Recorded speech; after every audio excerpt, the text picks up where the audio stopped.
All right, we are here live at the Life and Transitions Experts Podcast. I'm your host, Courtney Rollins, here on this podcast or on this channel, which is on YouTube and in the podcast world out there in Spotify and Apple Music. We'll love that like and subscribe. But here we are dedicated to helping families and helping people through some of the toughest challenges in their life, through those toughest transitions, such as when someone passes away. And when someone passes away and there is debt or there's assets that are left in their name, there has to be a legal way to pull those out of the name and on behalf of the decedent. And that across the world is normally called probate. So we're going to look at today, specifically North Carolina, what the process of probate is like, but digging a little deeper to the part of probate where you notify creditors, people who are still here or entities that are still here that are claiming that they owed funds from the decedent's estate. And so, how do you file that? And we'll maybe get a little extra tips here as well. So, let me share my screen. I figured out how to share my screen all super duper without having to make so many adjustments like I have in the past. So, I'm growing, I'm learning. All right. So, how to file notice to creditors in North Carolina. Probate is the legal process for settling the affairs of someone who passed away, as I stated.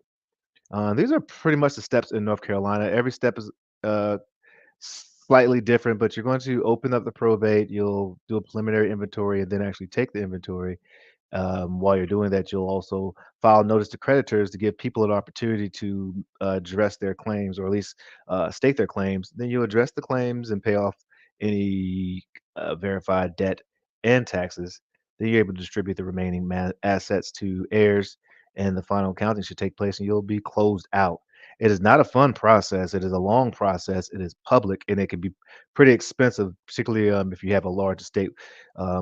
With a large gross value. And when you're talking about creditors, there are folks who are going to be uh, receiving what I'm supposed may be owed in a lot of places, but that doesn't change the fact that it does take away from that inheritance. So we're trying to create and build generational wealth here. So let's see how we can.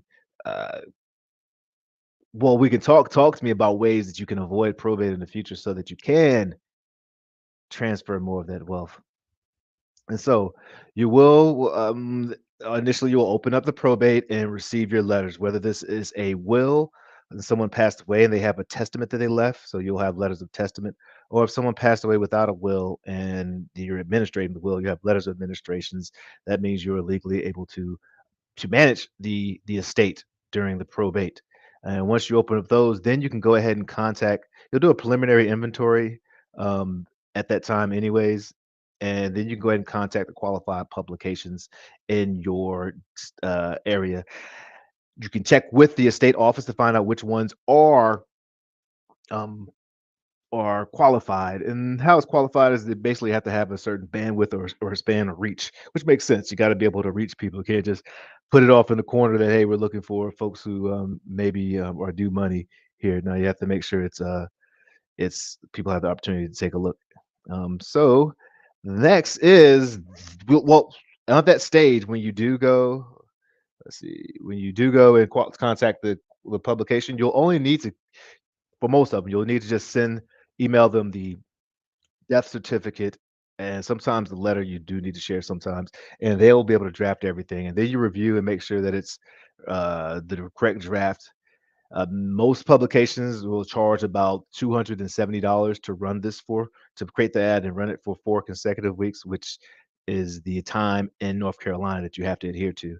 So you file it, that's boom, file, and then it has to run for 4 consecutive weeks from that filing, and then after that, well, filed in 3 consecutive weeks. So four has to run for 4 consecutive weeks, basically. And then all creditors have 60 days after that to, or 90 days after that to reach out. So it's about 4 months that you wait.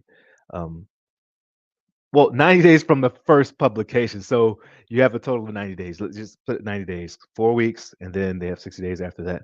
So get it in there and they'll be able to connect with you because they'll have contact information on how to contact the estate and make their claims.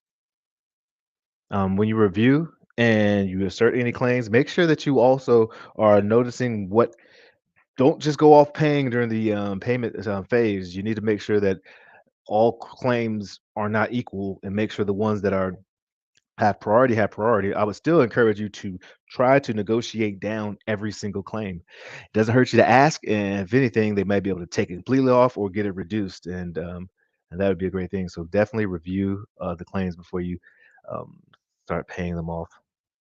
And hopefully, there's tons left over you can share with so folks who have survived, so that they can have their funds. Um, yeah. So if you all need support or help in any way, feel free to reach out to me at the State Pro Service, Courtney Rollins. You can set up a calendar invite. Oh, I'm all the way over there. We can get on the calendar, I should say, and sit down on Zoom and see what your situation is, and see how we may be able to serve and help you.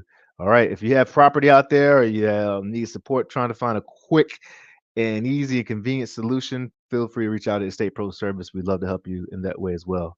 All right. Until next time, life and transitions experts, let your light shine.